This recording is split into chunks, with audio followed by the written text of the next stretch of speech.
Fala pessoal, tudo bem com vocês? Roger Santos aqui, eu estou muito feliz em ter você de volta para mais um vídeo. E hoje nós vamos falar um pouco sobre como se tornar um Full Stack Developer em 2021. Nos últimos vídeos nós falamos sobre como se tornar um Front-End Developer e também como se tornar um Back-End Developer. E no vídeo de hoje nós vamos falar um pouco sobre a junção desses dois lados, tá?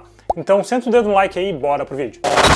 Bom, Full Stack, como o nome já diz, é Full Stack. Você tem stack completa, tá? Então você é capaz de entregar um software, um website, de ponta a ponta, desde a parte do front-end, fazer o HTML, fazer o CSS, fazer o JavaScript, até a parte de back-end, onde você vai fazer API, vai consultar banco de dados, vai armazenar os dados e vai fazer toda essa comunicação, tá? Mas, na minha opinião, o Full Stack Developer, ele é comparado com um pato, sabe? O pato voa, nada e anda, mas não faz nenhuma das três coisas com maestria.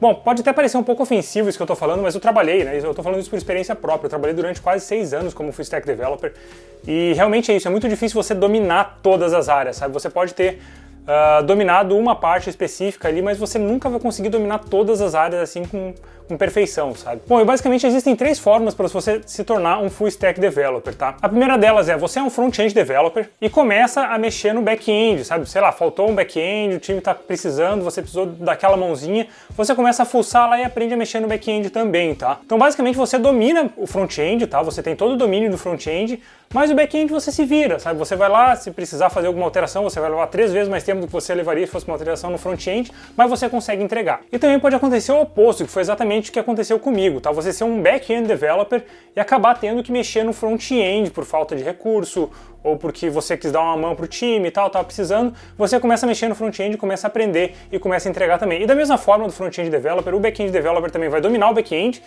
mas ali o front-end ele vai se virar, vai conseguir fazer as coisas, sabe? Vai levar mais tempo para fazer, mas vai conseguir entregar também. Eu diria para vocês que esse é um caminho meio natural que acontece com os desenvolvedores, sabe? Você começa ou com o front ou com o back e acaba botando um pezinho ali na outra área, uma forma ou outra você vai aprendendo, vai tendo que fazer as alterações de vez em quando, tá? Por mais que você não tenha o cargo de Full Stack Developer, muitas vezes você é um back-end ou um front-end e acaba tendo que mexer no outro lado, porque tem uma necessidade ali, você precisa resolver aquele negócio, você vai lá e vai fazer, sabe? Por mais que isso leve mais tempo, é mais fácil você meter a mão nisso do que esperar sei lá quanto tempo até que isso seja resolvido. Bom, e a terceira forma é você já decidir que você quer ser um Full Stack Developer no início da tua carreira, sabe? Você que está começando agora, que vai começar agora, você pode decidir já que você vai ser um Full Stack Developer e nesse caso você não vai focar nem em ser especialista em front-end, nem ser especialista no back-end, tá? Você vai ter que ter o conhecimento dos dois lados. Algumas coisas você vai ter que ter um conhecimento aprofundado, como é pro front-end, HTML, CSS, JavaScript, para o back-end você vai ter que ter o conhecimento de uma linguagem de programação,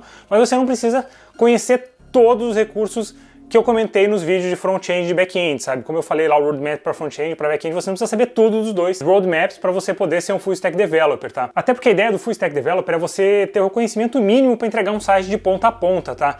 E se você parar para analisar, você não vai estar trabalhando sozinho, a não ser que você trabalhe como freelancer, mas se você trabalhar como Full Stack Developer numa empresa, você vai ter outros profissionais que são front-ends, que vão ser especialistas em front-end, então aquele gap de conhecimento que você não tem no front-end, esses caras vão cobrir. A mesma coisa serve para o back-end, sabe? Você não precisa ter o conhecimento, sei lá, de message brokers, por exemplo, para ser um Full Stack Developer, tá? Deixa isso para o back-end developer do teu time para fazer e com o tempo, tá? Você não precisa aprender isso agora, mas com o tempo, conforme você for trabalhando dentro do time, você vai acabar conhecendo um pouquinho disso também, tá? Vai virar especialista? Não, você não vai ser um cara pró naquilo, a não ser que seja uma coisa que você goste, você mude um pouco a tua área, mas atuando como um Full Stack Developer, você precisa entender um pouquinho e se virar em todas essas áreas, tá? Bom, e nesse caso, eu vou separar as skills, né, as tecnologias que vocês têm que saber, sabe? O mínimo que você tem que saber para se tornar um Full Stack Developer, eu vou fazer isso separado por front-end, por back-end e por ambos, tá? O que você tem conhecimento que você vai utilizar em ambos os lados. Tá. Eu não vou aprofundar em detalhes de cada um deles, até porque eu já entrei um pouquinho mais a fundo nesses vídeos de front-end, do roadmap do front-end e do back-end, então se vocês quiserem ver, eu vou deixar os links aqui no card, vocês podem dar uma olhada lá e conferirem depois um pouquinho com mais detalhes, tá? Eu vou passar um overview sobre as tecnologias que você precisa saber, tá bom? Bom, primeiramente falando em front-end, tá? Coisas que você precisa saber, tá? São essenciais para você se tornar um Full Stack Developer, é HTML, CSS, JavaScript. Dentro do JavaScript, você precisa saber pelo menos um framework de JavaScript, um React, um Vue, um Angular ou algum desses frameworks, tá? A mesma coisa para o CSS, também é importante que você saiba pelo menos um pré-processor, tá? Um pré-processador de CSS. Bom, e além disso, você também tem que ter conhecimento de RESTful Services e APIs, tá?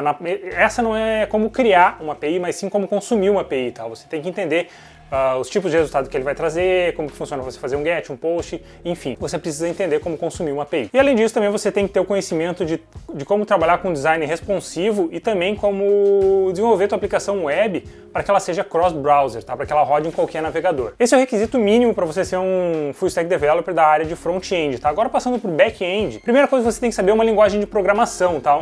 Pode utilizar qualquer uma das linguagens de programação que eu citei no vídeo anterior ou qualquer outra linguagem de programação de back-end que você tem interesse, Java, C Sharp, Node, Python, Ruby, enfim.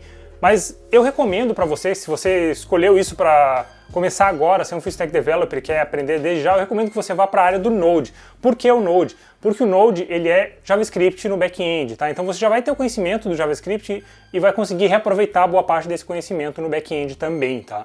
Fica mais fácil do que você ter que saber duas linguagens de programação distintas. Além disso, você também tem que saber, tem que ter o conhecimento mínimo, pelo menos, de banco de dados, tá? Relacional e não relacional, tá bom? E também da parte de RESTful Services e API, mas nesse caso é como criar uma API, como criar autenticação para essas APIs também, tá? Isso você precisa saber, porque parte do teu trabalho vai ser desenvolver o front-end, fazer o site, fazer o back-end e fazer a API para que o front-end e o back-end se comuniquem, tá bom? E agora entrando nas tecnologias que servem para ambos, tanto para front-end quanto para back-end, que são essenciais você saber para se tornar um full stack developer, eu diria que tem o Git, tá? Uma ferramenta de controle de versão, você tem que aprender Git, pode utilizar o GitHub, Bitbucket, enfim, mas você tem que saber Git. Você tem que saber também como testar a tua aplicação, tanto no front-end quanto no back-end, criar testes unitários, testes funcionais, testes de integração, tá? E debugar a tua aplicação. E por último, você tem que saber também como resolver problemas, tá? Você tem que ter a skill de problem solving, tanto para front-end quanto para back-end. Bom, olhando por esse ângulo, parece pouco, né? Parece que é mais fácil você ser um full stack developer do que você ter que aprender tudo que você precisa aprender para front-end ou tudo que você precisa aprender para back-end, tá?